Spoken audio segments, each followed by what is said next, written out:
Shabbat Shalom, queridos irmãos. Shabbat Shalom.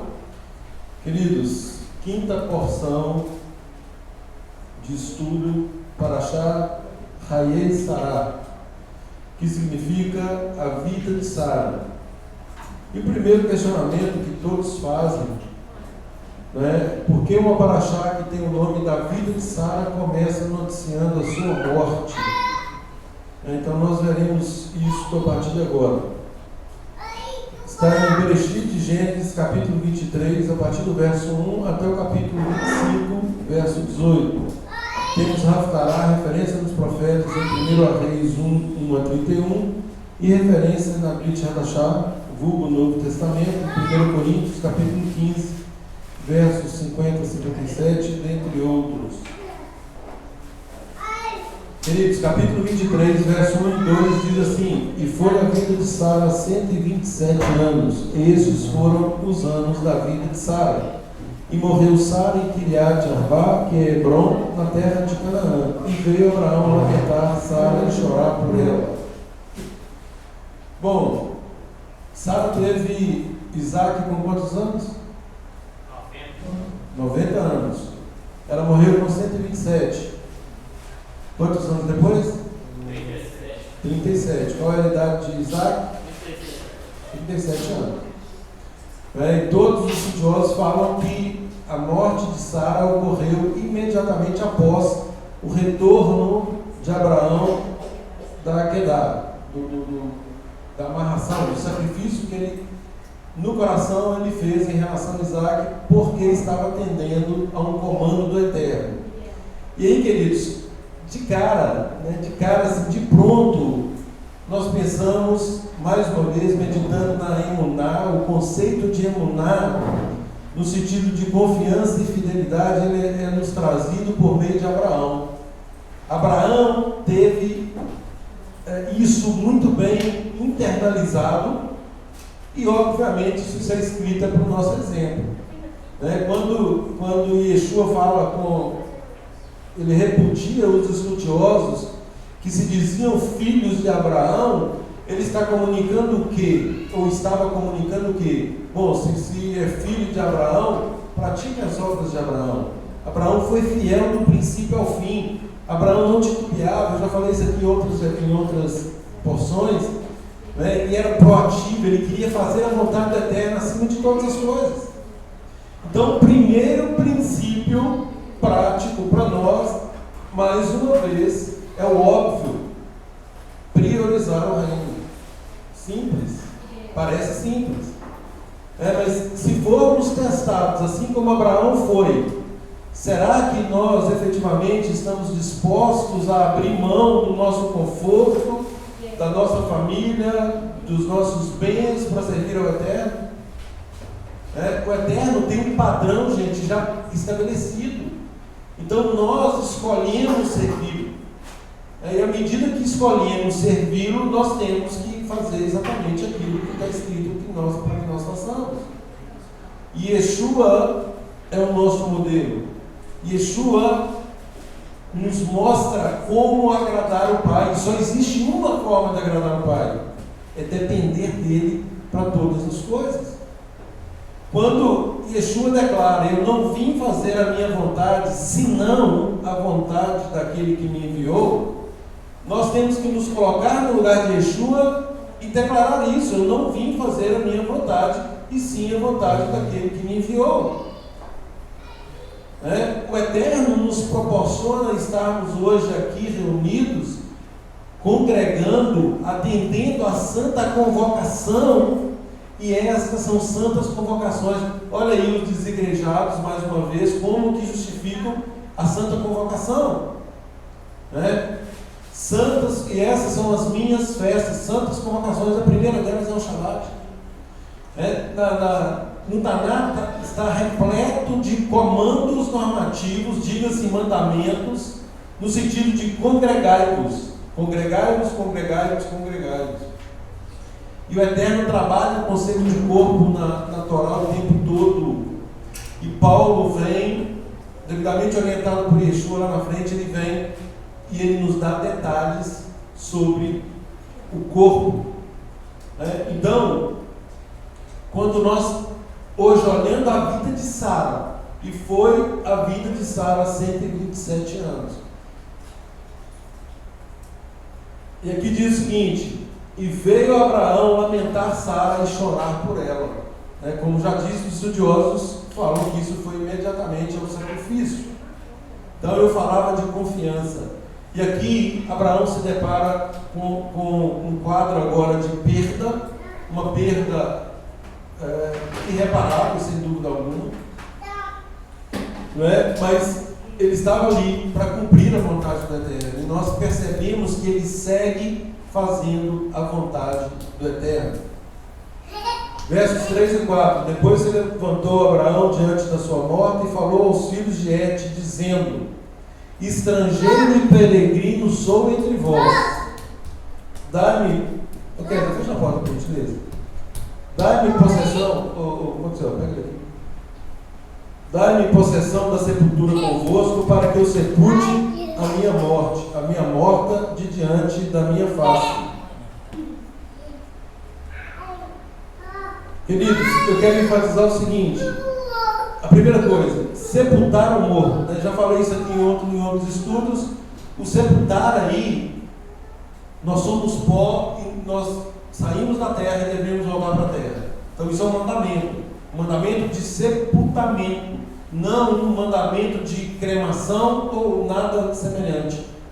Todos os nossos mortos, quando partirmos, devemos ser enterrados, nunca cremados. Não tem essa autorização na Torá. Então, aqui mais um comando que se aplica para nós, no sentido de sepultar. E nós vemos aqui agora uma negociação, de um servo de Deus e os padrões dessa negociação. Mas antes disso, ele fala assim: estrangeiro e peregrino sou entre vós. Dai-me a possessão da sepultura convosco, para que eu sepulte a minha morta de diante da minha face. Então, ele se identifica primeiro como estrangeiro e peregrino. São duas palavras, queridos, que em hebraico, estrangeiro é ger, estrangeiro. E peregrino é toshav. Um ger é um forasteiro sem direitos plenos. Um toshav é um residente permanente com plenos direitos no lugar. Quando uma pessoa obtém o estatuto de toshav, ela deixa de ser um ger. Ou seja, a mesma situação nossa. Antes éramos peregrinos e estrangeiros, agora nós somos o quê? Concidadãos dos santos. Isso, estamos na categoria agora de enxertados. Nós agora também temos os mesmos direitos. Tudo isso hoje nós sabemos que é por meio do sacrifício de Yeshua. Yeshua, ele nos dá o livre acesso ao Pai. Yeshua não nos reconcilia com Ele. Ele nos reconcilia com o Pai. Por que isso? Porque o mundo se distanciou do Pai. O mundo se afastou do Pai. O mundo não quer saber dos mandamentos do Pai. E Yeshua vem para nos reconectar, para nos reconciliar. E a palavra é clara nesse sentido. E o Eterno estava em Yeshua reconciliando consigo, ou seja, com Ele mesmo, o mundo. E aí Ele nos dá esse ministério da reconciliação. Agora, queridos, esse ministério da reconciliação não é um ministério irresponsável. Não se trata de reconciliar quem não quer se reconciliar. Primeiro, para reconciliar, a pessoa tem que ter a noção de uma ruptura. Como nós vamos reconciliar alguém que nunca foi conciliado? Isso não faz sentido. Por isso o conceito de techuvá. Por isso o conceito de arrependimento. Por isso o entendimento pleno da Torá, no sentido de que o Eterno nos dá todos os passos práticos, e todos esses passos apontam para o sacrifício de Yeshua.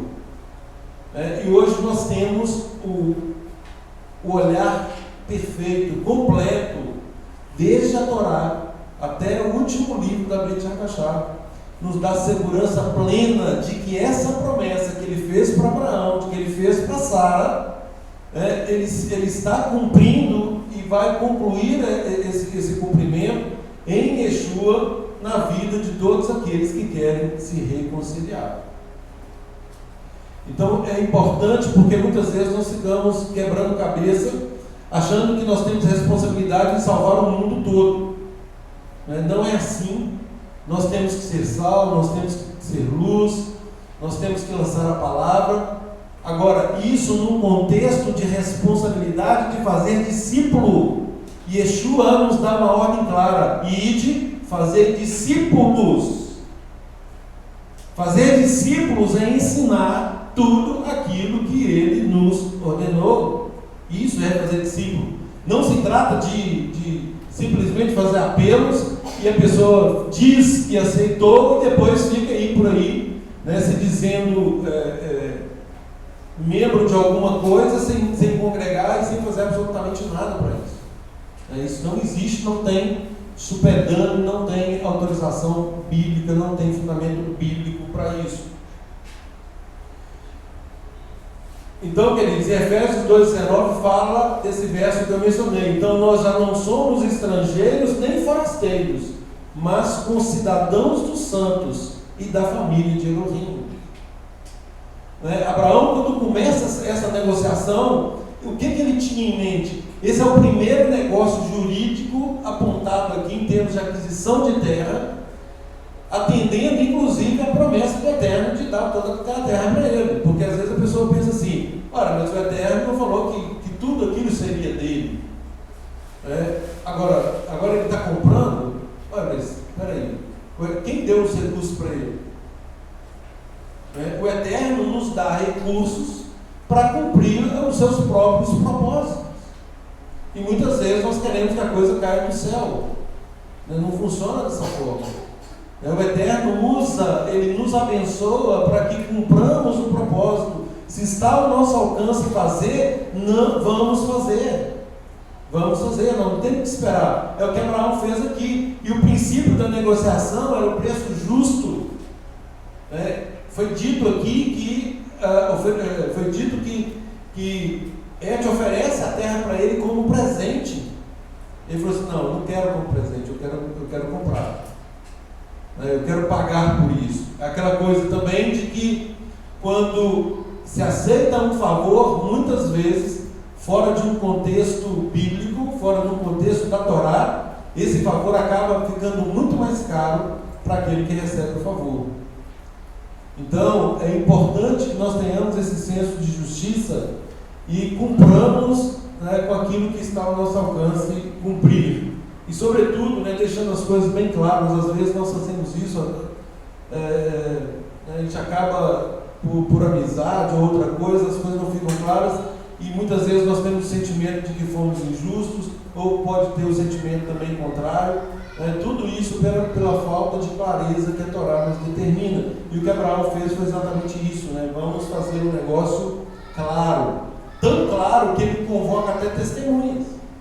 Tem testemunhas. Olha aí, a partir do verso 5 e 9, de 5 a 9, ele apela então para Efron, filho de Zoar, que dê o campo de Maquipela, juntamente com toda a sua área ali, pelo devido preço, em herança de sepulcro no meio de vós. Então, assim, muito claro. E aí, dos versos, deixa eu ver aqui a questão das testemunhas.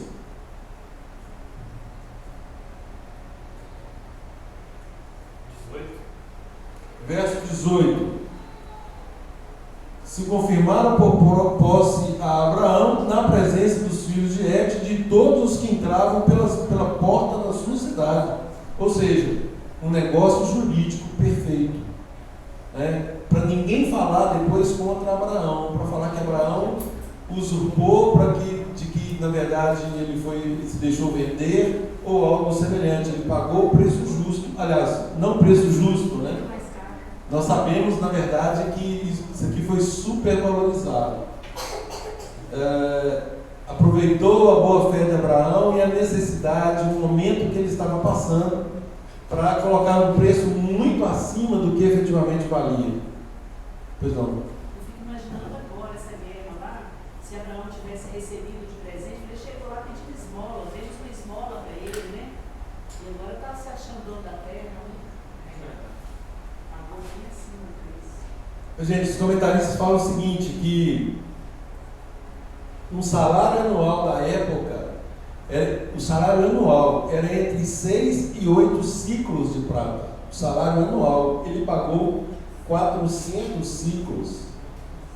400, ou seja, 50 anos de trabalho. É o que uma pessoa ganharia em 50 anos de trabalho. Ele pagou por aquele campo.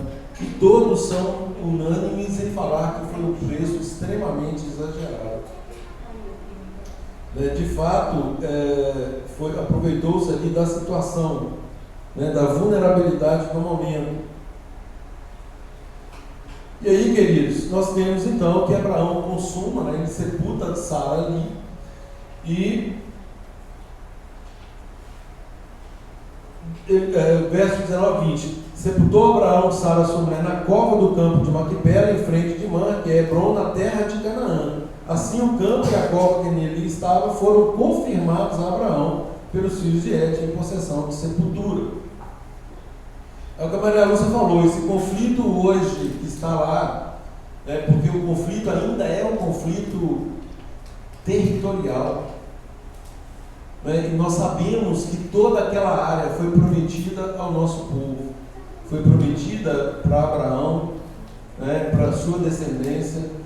Nós sabemos que inicialmente pertence a Israel, hoje pertence a Israel, mas ainda assim isso gera, olhem as consequências de um entendimento deturpado. Aquilo que eu mencionei há pouco, queridos, a questão de rivalidade, a questão de pegar uma informação, distorcer a informação, estimular as pessoas a agirem conforme uma informação enviesada, resultando numa guerra absurda. Eu não vou dizer sem precedentes, porque o nosso povo ele é vítima desses ataques aí ao longo dos milênios que se passaram. Aí nós temos aí o Holocausto bem recente, e nós sabemos o que foram capazes de fazer com o nosso povo. 6 milhões no mínimo de pessoas mortas, cruelmente mortas. Tudo isso fruto de uma cobiça humana, fruto do distanciamento de Adonai, fruto de falta de relacionamento e confiança com Adonai.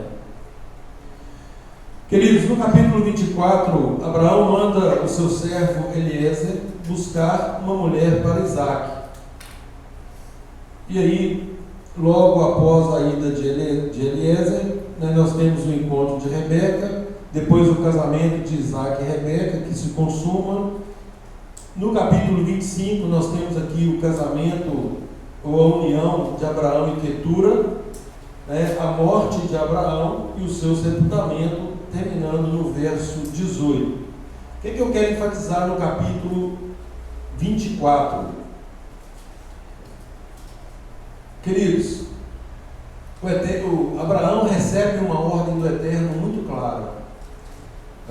Recebeu inicialmente: sai da sua terra, da sua parentela, e vai para um lugar que eu te mostrarei. Então ele saiu dali com um objetivo muito claro, que era servir ao Eterno.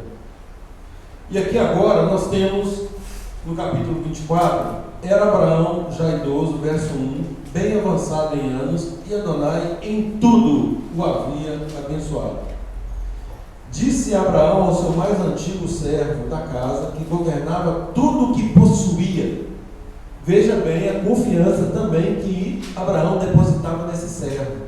Nós temos um diálogo anterior, bem antes, lá na ocasião do pacto, que Abraão fala assim: Senhor, eu não tenho herdeiro, eu vou deixar tudo para o meu servo Eliezer. Então, e Abraão confiava tanto nele que ele tinha disposição livre de todos os bens de Abraão. Essa é a confiança, talvez, que o Evandro estava testemunhando agora há pouco, que tem que haver no corpo. Eu posso confiar aos irmãos a administração dos meus bens? Será que haverá capacitação e zelo suficiente como se fosse da própria pessoa? Assim como Eliezer fez aqui com os bens de Abraão? Ou seja, não na condição de servos. Yeshua fala, já não lhes chamo servos, mas agora eu lhes chamo irmãos. Irmãos. Somos agora concidadãos. Somos membros de uma mesma família. Esse é um princípio também que se aplica. Princípio da confiança. É o princípio da confiança. Então, esse servo governava tudo o que Abraão possuía. E aí, ele faz um juramento, ele faz o servo jurar. Veja bem, ele faz o servo jurar, no verso 3, para que eu te faça jurar por Adonai, diante do céu e da terra, testemunhas que não passarão, ou até o final, enquanto o Eterno não renovar, durará nesta vida para sempre. Então, diante de duas testemunhas, o céu e a terra, que não tomarás esposa para meu filho das filhas dos cananeus entre os quais habito, mas irás à minha parentela e daí tomarás esposa para Isaque meu filho. Então aqui nós temos uma ordem, e na sequência eu quero, exatamente o ponto que eu quero focar, ele faz o seu servo fazer um juramento de que ele não vai tomar esposa para Isaque que seja do povo de Canaã, mas que ele vai regressar até de onde Abraão saiu, dos seus parentes, para buscar uma esposa para o seu filho Isaque. Agora, olha o ponto interessante disso aqui. Mas irá, verso 5, disse-lhe o servo, talvez não queira a mulher seguir-me para esta terra. Neste caso, levarei teu filho à terra de onde saíste? Respondeu-lhe Abraão, cautela, não faças voltar para lá meu filho. Ou seja, aconteça o que acontecer, você não vai permitir que meu filho volte para lá. Por que os irmãos acham que Abraão enfatizou isso aqui para o seu servo?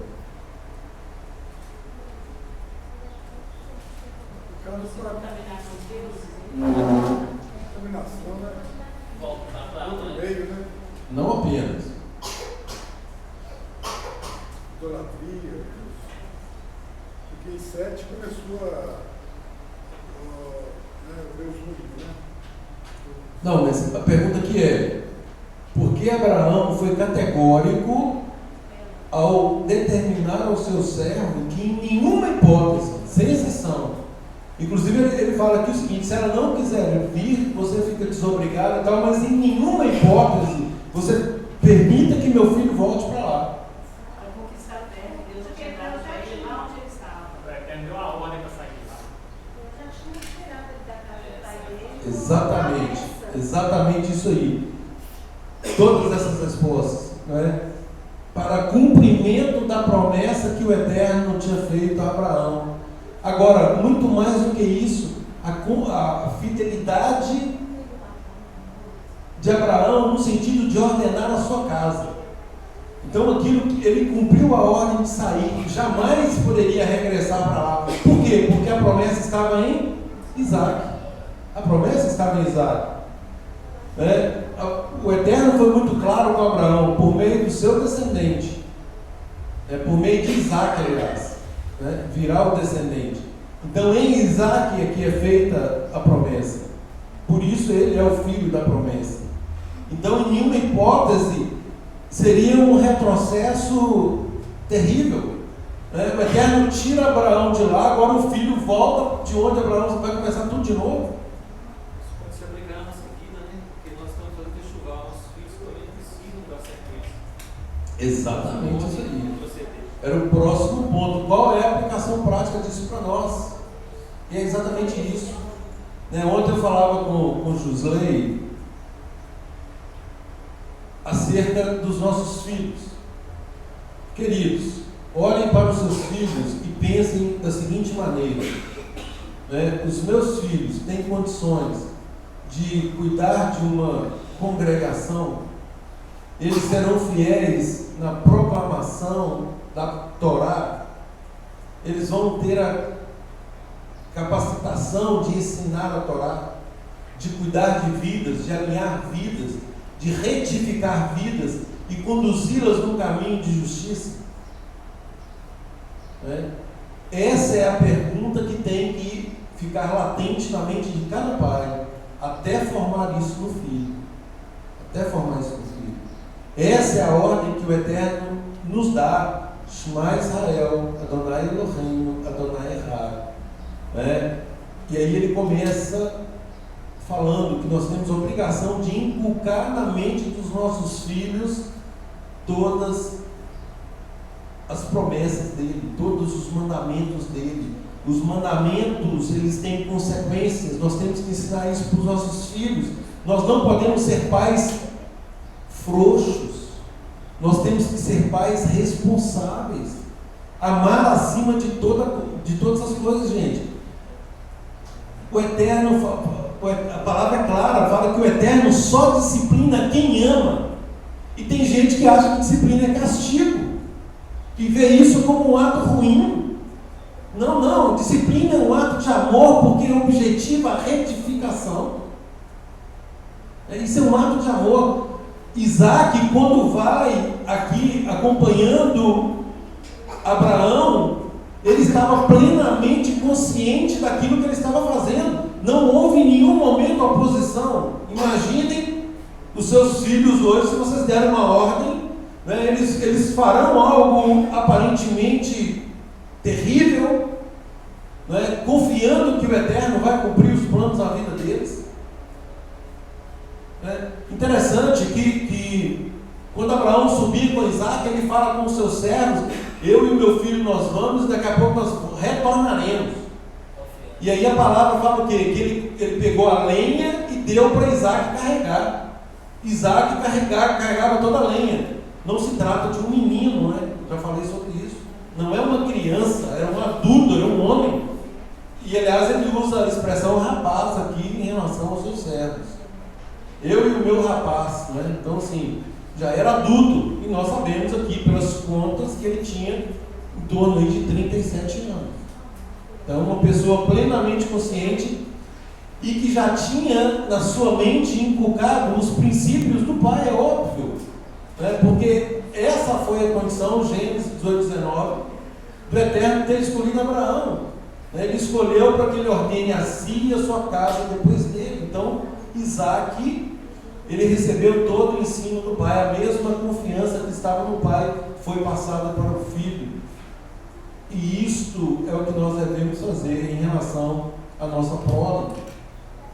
Eu vejo esses meninos aqui, gente, eu amo criança, mas eu amo criança disciplinada. Eu não gosto de criança indisciplinada. Agora, não é pela criança, é pelos pais. Os pais é que são responsáveis pela indisciplina da criança. É claro, né? Porque aos pais compete a educação, aos pais compete manter os filhos no padrão que já conhecem. E nós não podemos ficar, gente, com mimimi em relação a isso. Nós temos que abraçar esse padrão.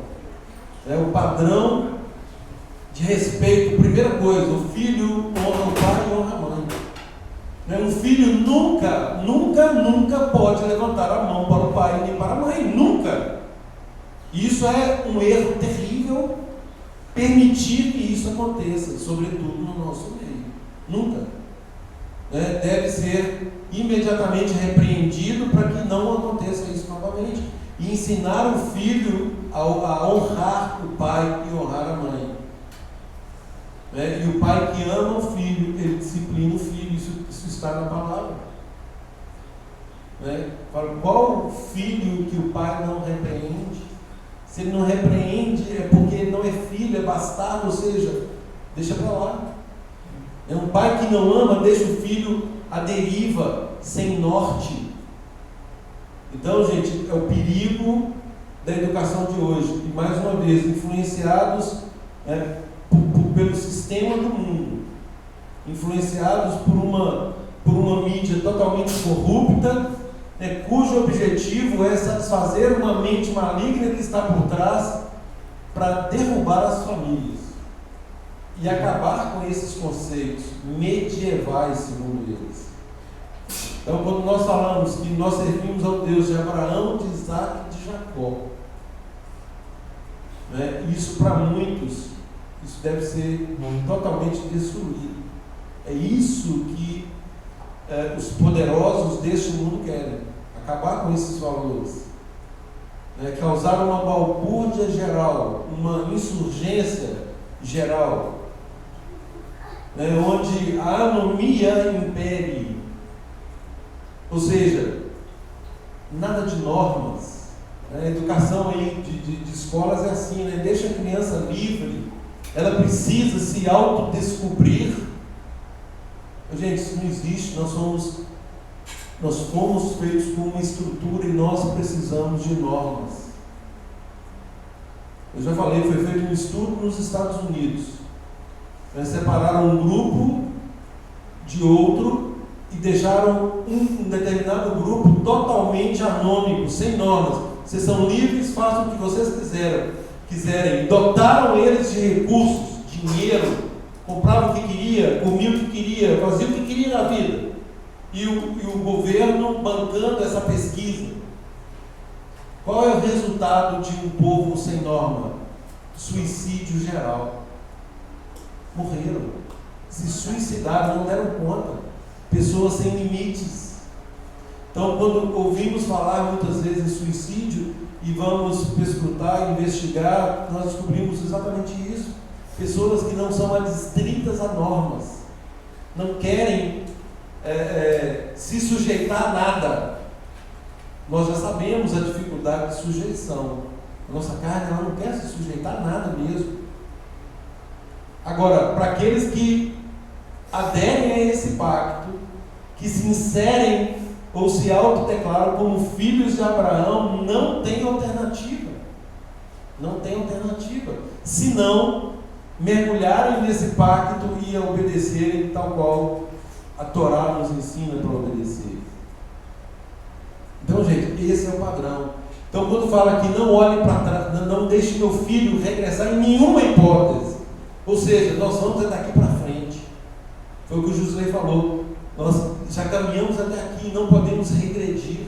Nós temos que progredir. Paulo fala isso, esquecendo-me das coisas que para trás ficam. Eu prossigo rumo ao alvo. Existe um alvo, queridos. Existe um alvo. Nós temos que olhar para esse alvo e caminhar para frente. E Yeshua fala, aquele que põe a mão no arado e olha para trás, não é digno do reino. O que é isso? Colocar a mão no arado e olhar para trás é se perder no passado. Isso é típico de uma pessoa melancólica, depressiva, fica vivendo do passado, querendo viver do passado. E Yeshua fala assim, veja o exemplo da mulher de Ló. O que aconteceu com a mulher de Ló? Nós sabemos, estudamos há pouco. A mulher de Ló, quando ela olha para trás, tem alguns significados de olhar para trás. E o principal, unânime no meio dos estudiosos, é de que de fato ela estava pesarosa de deixar tudo aquilo que eles tinham conquistado, e ver tudo aquilo ser consumido pelo fogo. Quais são os valores que nós estamos cultivando? Foi esse que Abraão declarou para o seu servo Eliezer. Ou seja, em nenhuma hipótese, aconteça o que acontecer, você vai me prometer que isso não vai acontecer. E é um juramento aqui, queridos, que pela formalidade dele, também todos são unânimes em dizer que é a cláusula de irrevogabilidade e retratabilidade de um contrato, ou seja, não tem como voltar atrás. O exército tem que olhar a família do chefe dele como se fosse dele, né?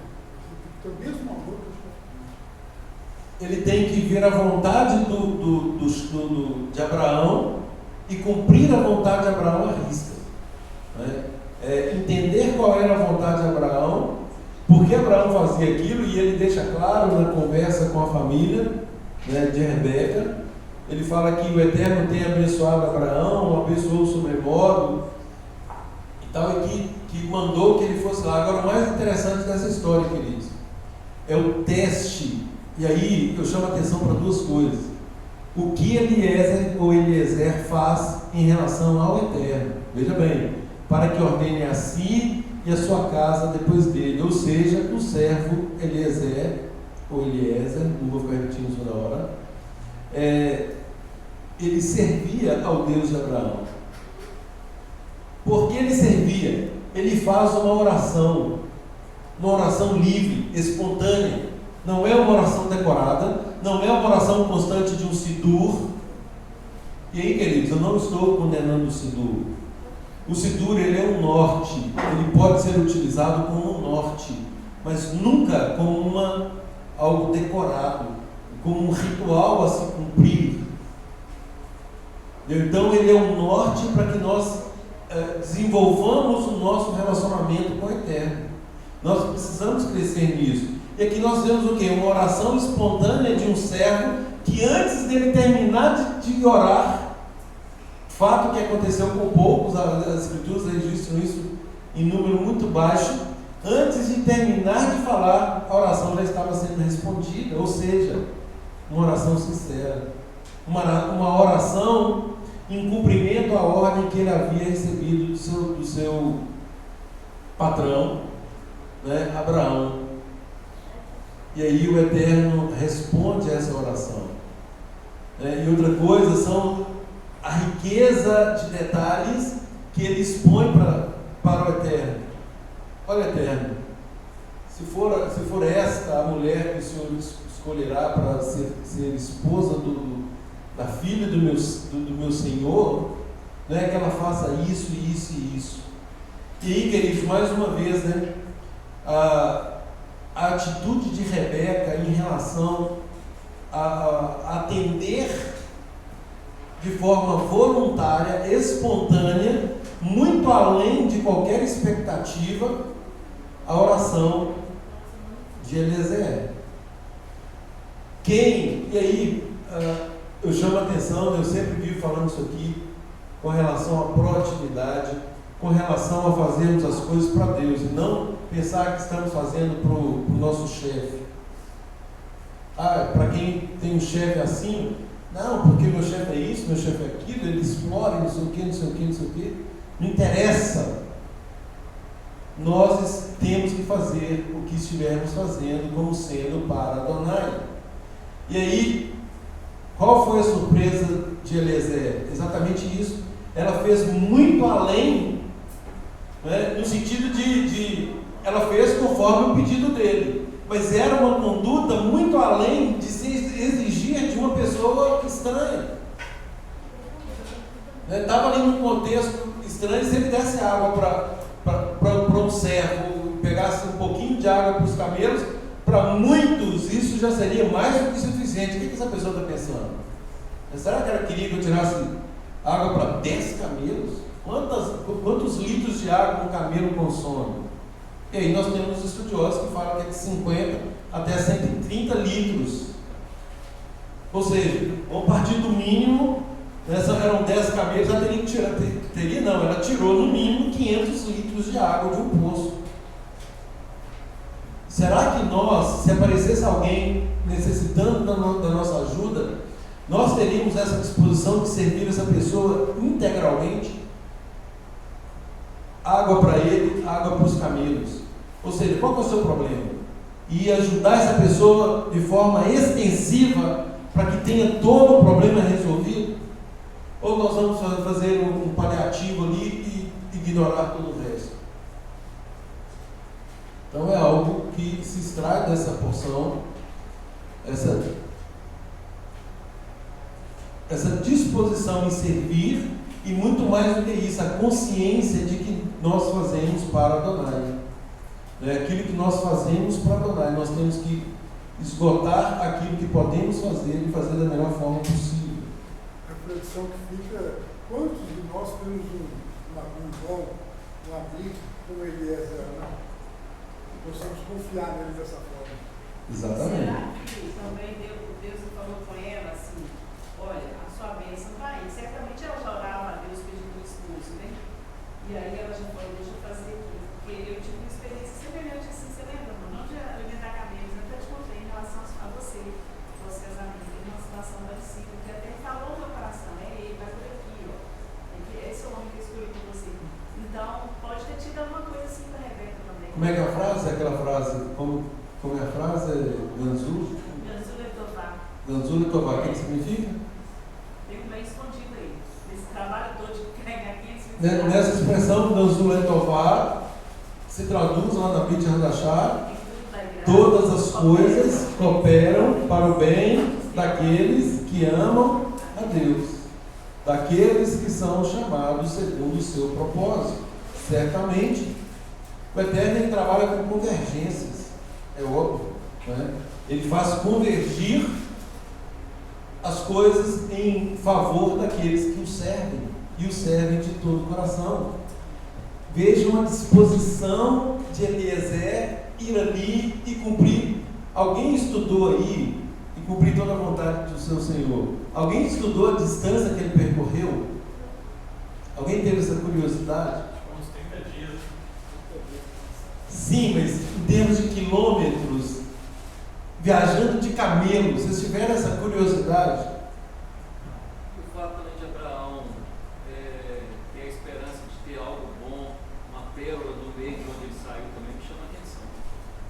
Essa confiança de que vai encontrar uma mulher com meu filho lá, de onde eu saí. Lindo demais. Então, assim, a gente saiu de um meio contaminado, mas nós sabemos que há pérolas que podem ser resgatadas. Exatamente, exatamente. O que estava na família de Abraão inicialmente, que era a questão da idolatria, isso tinha como ser reparado. Ou seja, um idólatra, ele pode ser restaurado, né? É claro que o Eterno ele é poderoso para restaurar qualquer pessoa, desde que tenha uma inclinação de fazer techuvá, né? De servi-lo com integridade. É claro que ele faz novas todas as coisas. Né? De fato, uma pessoa que faz esse compromisso, ela se torna uma nova criatura e ela recebe capacitação, não dela, recebe capacitação do alto para fazer aquilo que o Eterno tem programado para ela. Então fica essa lição também. Às vezes vai aparecer um serviço para a gente fazer para alguém, você cai e fala, faz nada, não tem obrigação, né? Mas se a gente faz, tem um bem escondido para a gente ali, né?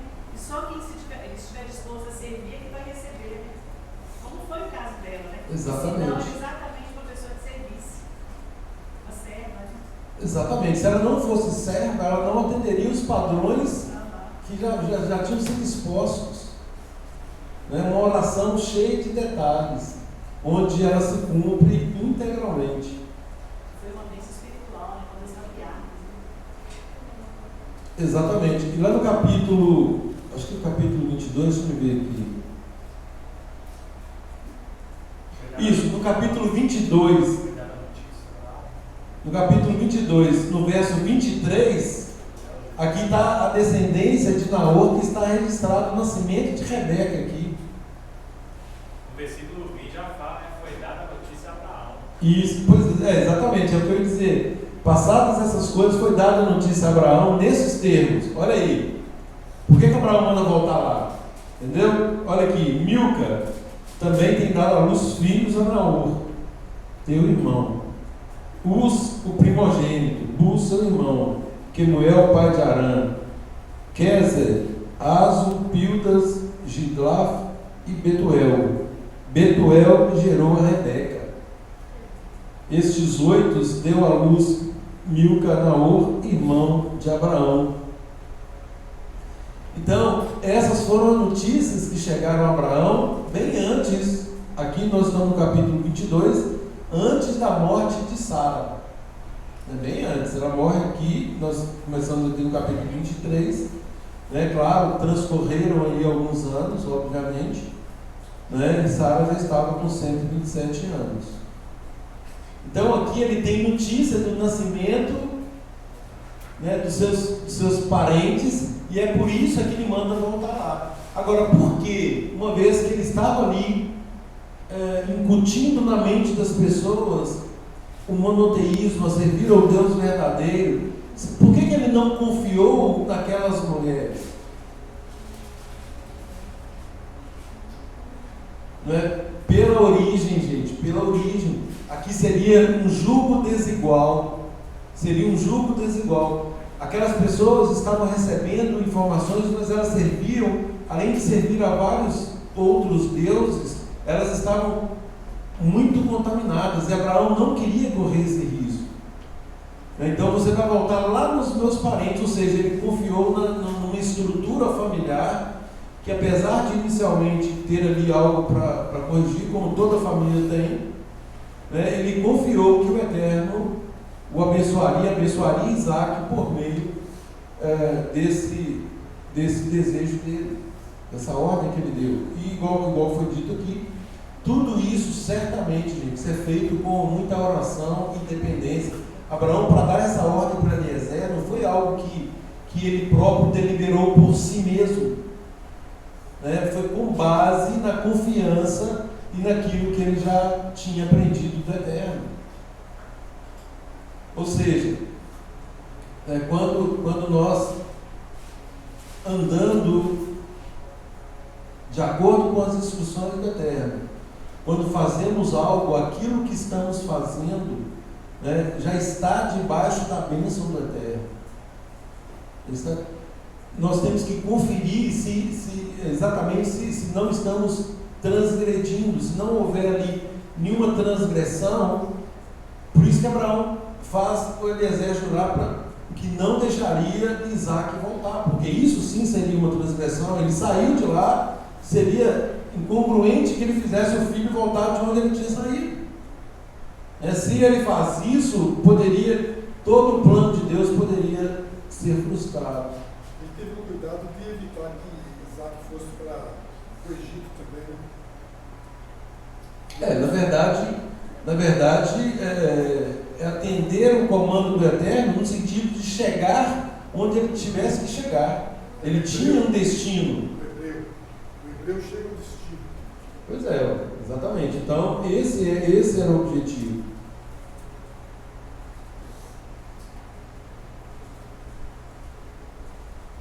Qual é a distância, Marcos? Então, os estudiosos divergem entre 1.000 e 1.500 quilômetros. No mínimo era 1.000 quilômetros. É uma distância daqui em Brasília. Nossa. Andando de camelo. Chão demais. Entendeu? Imagina 30 dias, né, de viagem de camelo. Montados no lombo do camelo. Maravilhoso, você que gosta.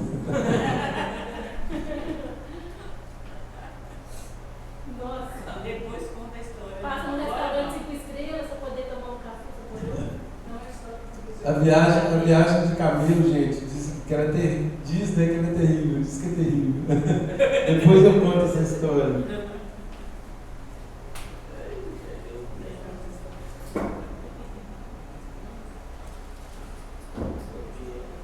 E aí, queridos, conforme eu falei, né, de acordo com essa convergência, aquilo que o Eterno faz cooperar para o bem, Rebeca aceita, depois da conversa, do pagamento do dote e tudo mais, ela aceita imediatamente seguir com o servo Eliezer para o encontro com Isaac. E nós temos finalmente o encontro de Rebeca aí no capítulo, no verso 15. Considerava quem? Isaac. Quando saiu Rebeca, filha de Betuel, filho de Milca, mulher de Naor, irmão de Abraão, trazendo o canto. Peraí.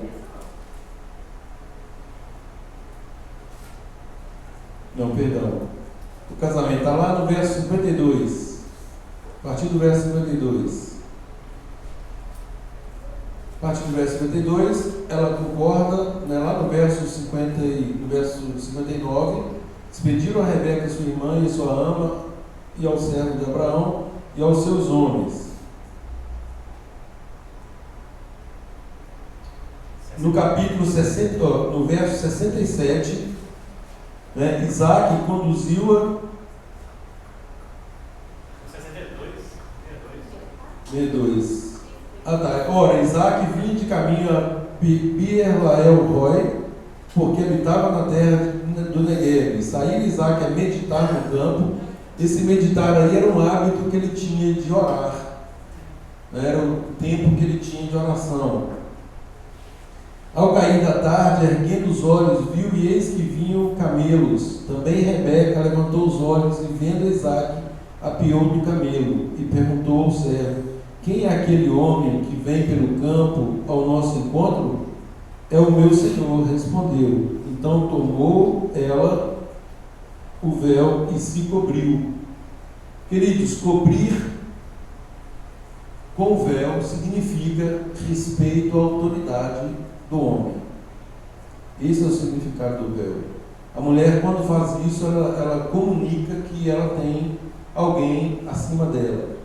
O uso da kippá é exatamente esse também o significado. Significa que a pessoa que usa, ela está submissa a um senhor, ou melhor, ao Senhor. A kippá, ela é considerada, queridos, como sendo a mão de Deus sobre nós. Tradicionalmente, o significado é esse. É a mão de Deus. É por isso que eu falei com o Maxwell hoje: não deixa o menino pegar e fazer qualquer coisa com a kippá. Tem que ensinar a respeitar, né, o significado da kippá. Não é a coisa em si, mas qual é o seu significado. O significado é que até aqui eu mando, daqui para lá eu estou submisso. Eu sou submisso ao Eterno. Eu tenho cabeça acima de mim. E nós sabemos que o Eterno é o cabeça de Yeshua e Yeshua é o nosso cabeça. E nós levamos todas as coisas de acordo com Yeshua, a obediência de Yeshua. Ele é o padrão pleno de obediência. E quando eu falo isso, gente, é só para nós compreendermos aquilo que Yeshua fala, que nós não conseguimos fazer nada sem Ele. Não significa que Ele está focando para si, né, os direitos do Pai. Não significa isso. Isso fique bem claro. Yeshua, em momento algum, Ele cobrou reverência no sentido de adoração, algo que somente é destinado ao Pai. Inclusive ele fala isso até com o diabo, né? Somente ao Pai, somente o Pai deveria ser adorado. O que Yeshua cobra é exatamente a obediência ao Pai, né? A reconciliação ao Pai, a dependência ao Pai. Só isso.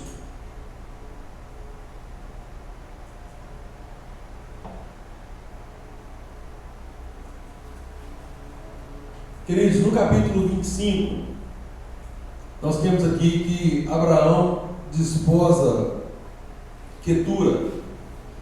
E aí, deixa eu falar um pouco da questão de Isaac primeiro, Isaac e Rebeca, questão do casamento. Casamento, queridos, quem celebrou o casamento deles aqui? Qual foi o rabino? Qual foi o sacerdote? Quem celebrou esse casamento? Foi o cartório. Oi? A família. Queridos, o casamento ele foi instituído lá no Éden, né? Iniciar o homem a sua mulher, deixará o homem pai e mãe, iniciar a sua mulher, e os dois serão uma só carne. Essa é a fórmula do casamento. Por isso nós temos que tomar cuidado ao conceituarmos casamento. Casamento não é um documento, casamento não é um contrato, casamento é união de vontades. Isso é casamento. Se duas pessoas, estou falando de um modo geral, dentro do padrão de Deus, é assim, mas de acordo com a vontade de Deus. Se duas pessoas deixam pai e mãe e se unem com o propósito de constituir família, e consumam o ato sexual, é casamento. Está casado. Indissolúvel. Indissolúvel. Ah, mas não teve um pastor, um padre, uma madre, não sei o que, para fazer o casamento. Não interessa. A fórmula do eterno é essa. Deixará o homem pai e mãe, iniciar sua mulher, e Deus será uma só carne. Essa é a fórmula. Exato. O casamento dele se consumou quando? Quando ele leva ela para a tenda e, obviamente, tem conjunção carnal com ela. Então ele consuma o casamento. Ela deixou a família dela, andou 1000 quilômetros para encontrar com Isaac. Isaac, Abraão mandou o servo buscar Isaac exatamente com esse propósito, para dar seguimento. Abraão morre logo em seguida. E aí nós temos agora a história continuando com Isaac e Rebeca. Então, queridos, isso é casamento. Porque às vezes a pessoa fala assim: ah não, nós só moramos juntos. Aliás, até o direito civil já reconhece isso como casamento. Então isso é casamento. Até aos olhos da sociedade, a união estável é considerada casamento. E aí a pessoa acha que por não ter um documento ela pode casar de novo, casar de novo, casar de novo. Então essa é a observação. Com relação a Abraão e Quetura, muitos estudiosos falam que Quetura aqui seria Agar. Não tem base bíblica para isso. Aliás, em 1 Crônicas, deixa eu ver aqui.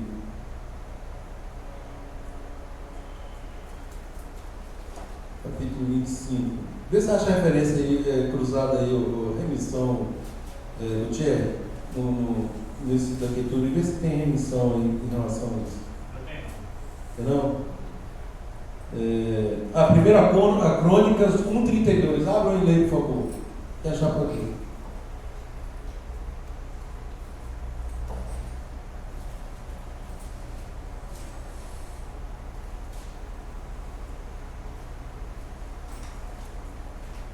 Quanto aos filhos de Quetura, concubina de Abraão. Olha aí.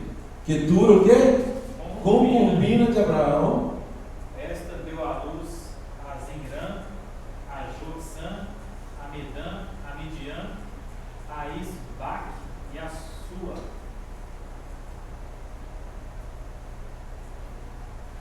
Então, queridos, não há possibilidade de Quetura ser Agar.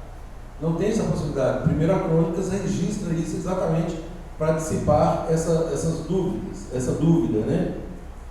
Então, porque fala a expressão outra mulher. Então, outra mulher, 1 Crônicas diz que Quetura foi concubina de Abraão. Então, Agar e Quetura são duas pessoas absolutamente distintas. E, obviamente, quem fala isso, fala com o propósito de convalidar aí outras coisas. Nós sabemos qual que é o objetivo disso.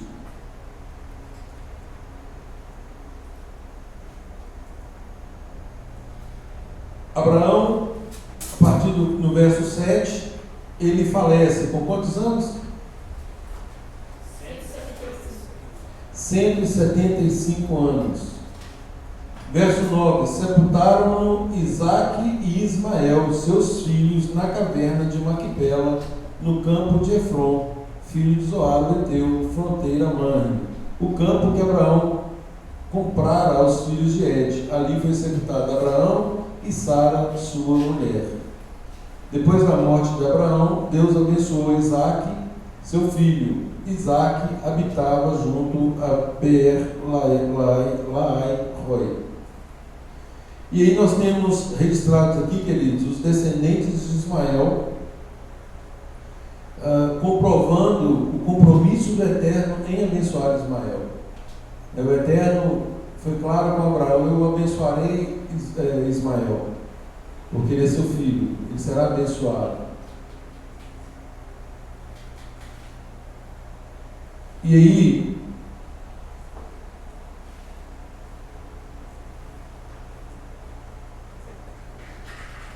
verso 18, verso 17, Ismael vive 137 anos e morreu e foi reunido ao seu povo. Verso 18, habitaram desde Avilá até Sur, que olha para o Egito como quem vai para a Síria. Ele se estabeleceu fronteiro a todos os seus irmãos. E nós sabemos aqui o conflito que estava hoje, isso também foi predito, de que seria sim, que seria confrontante dos irmãos, e o que está acontecendo lá hoje é fruto, na verdade, do que foi feito aqui em relação a não ter tido a confiança plena no Eterno em relação à descendência que ele havia prometido para Abraão. Então, queridos, o que fica dessa porção para nós? Mais uma vez, estabelecer o conceito de emuná. Emuná significa confiança. Emuná significa fidelidade. Não adianta confiarmos se nós não formos fiéis. É isso que significa. A confiança, ela tem que apresentar o fruto da fidelidade. E nós vemos isso no comportamento até do servo de Abraão. Que o Eterno nos capacite a sermos fiéis, a sermos confiantes nas promessas dele. E principalmente que nós possamos aplicar isso no nosso dia a dia, de modo que consigamos cumprir o nosso propósito. E que tal qual Abraão fez com relação a Isaac, que nós possamos fazer com os nossos filhos, caminhar para frente, estimular os nossos filhos a prosseguir rumo ao alvo e não a retroceder. Que Ele nos abençoe e capacite para isso. Shabbat shalom a todos.